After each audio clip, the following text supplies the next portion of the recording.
พี่น้องหัวหน้าบอยสิได้ใช้เป็นอีหยังกับพ่อบึงเป็นอีหยังกันกับพ่อบึงเมื่อนั้นเห็นถ่ายคลิปคู่กันแล้วก็ขึ้นหัวข้อโพสต์ว่ายายบึงเป็นอะไรยายบึงเป็นอะไรว่าซั่นว่าได้ยินความสอความถามกันเจ้าเป็นหยังพอเล่นกับสมัยซุมื้อนี้เล่นกันมันคือเป็นงงๆแท้บัดพ่อสิได้หัวพ่อสิตลกก็บ่ตลกเป็นแป๊กไปซื่อๆเจ้าคือตอบข่อยบ่ได้เจ้าคือเป็นงงๆแท้เจ้าเป็นอีหยังเจ้าเครียดข่อยเลี้ยงหยังพอเจ้าสร้างข่อยเลี้ยงหยังเจ้าบ่พอใจเลี้ยงหยังเจ้าเว้าสู่ข่อยฟังหรือพอมันคือบ่ปลื้นบ่ไหลมันคือแป๊กไปซื่อๆว่าซั่นว่าน่ะยายบึงก็บอกว่าข่อยบ่ได้เครียดอีหยัง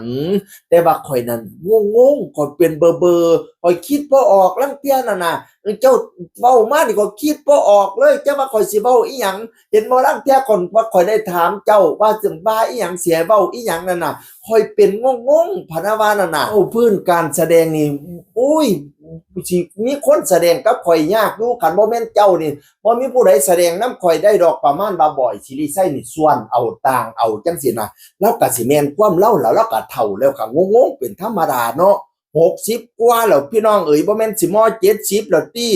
ตั้งแต่ข่อย50กว่าข้อยก็ยังหลงๆลืมๆอยู่เนาะนำเที่ยก็เว้าหลงหน้าหลงหลังอยู่ข้อยก็ได้อีพอแล้วก็สิหลงๆลืมๆเป็นธรรมดานั่นล่ะยายบึงเป็นอะไรว่าซั่นหัวหน้าบอยไปถามหัวหน้าถามนั่นน่ะลางมื้อข่อยอยากให้เจ้ามาหาข่อยเจ้าก็บ่มาหามาเล่นนำข่อยแหน่ว่าซั่นว่าน่ะบัดยามได้ปลามาข่อยก็คิดฮอดเจ้าข่อยอยากให้เจ้ากินข่อยฮู้ว่าเจ้ากินหมูกินไก่บ่ได้มื้อนั้นได้ปลามาให้เขาเจ้าไปส่งเจ้าได้กินบ่ได้กินอยู่ว่าซั่นว่านั่นน่ะเว้าเพิ่นอยากมาหาก็อยากมาหาอยู่ดอกแต่คันอยากคันว่ามาหาหลายก็ย้านคนอื่นเขาว่าความนั้นความนี้ว่ามาขอแต่หัวหน้ามาอยู่นำแต่หัวหน้าบ่ให้คิดมาโลดมาหาข่อยมาหาข่อยอยากให้เจ้ามาหา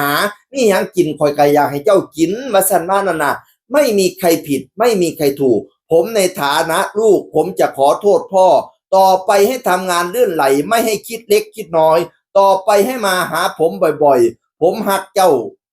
พ่อฮักเจ้าคือลูกเด้อผมก็ฮักพ่อคือพ่อผมว่าซั่นแล้วก็กราบขอโทษขออภัยมีหยังผิดมีหยังพลาดต่อกันต่อไปให้งานลื่นงานไหลพะนะว่าโอ้ยเป็นหัวหน้าที่น่ารักปล่อยสิริไสน่ะพี่น้องเอ้ยกราบพ่อบึงคือจังว่าเป็นพ่ออีหลีนี่ตัวแม่นว่าเจ้าของสิเป็นหัวหน้าก็ได้ผมกับยายบึงอยู่นำกันมา10กว่าปีผิดกันมา100กว่าเทื่อแล้วเป็นเรื่องปกติครับแสดงนำกันหยอกล้อกัน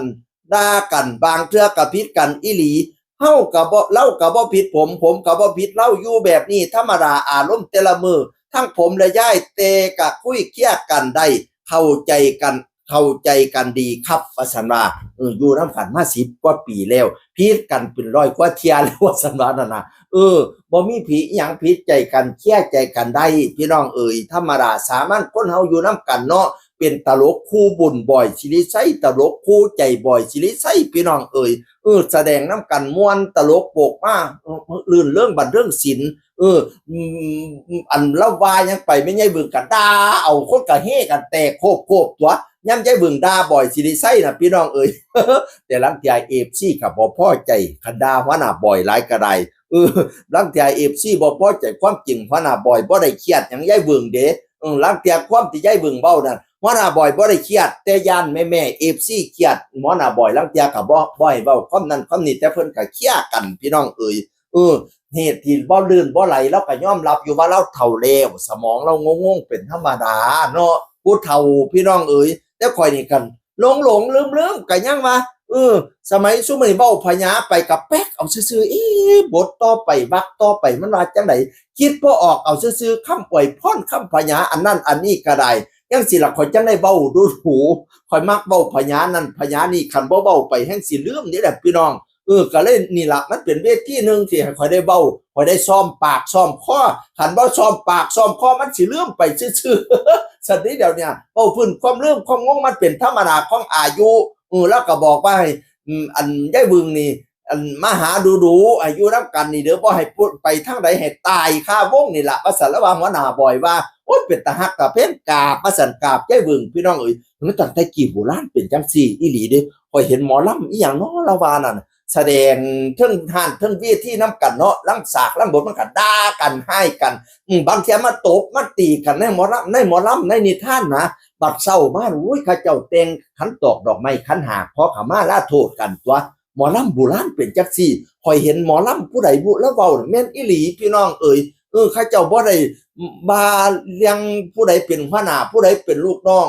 บทบาทเมื่อคืนนั้นแสดงบ่ดีพอดีต่อกันก็ขอขมาลาโทษกันเป็นจังซี่ฮีดหมอลำน่ะพี่น้องโอ้ยสมัยซุมื้อนี้แจ้งมาแล้วหนีไผหนีมัน เสียงคือคนเก่าเว้าสู่ฟังสวัสดีครับสวัสดีครับ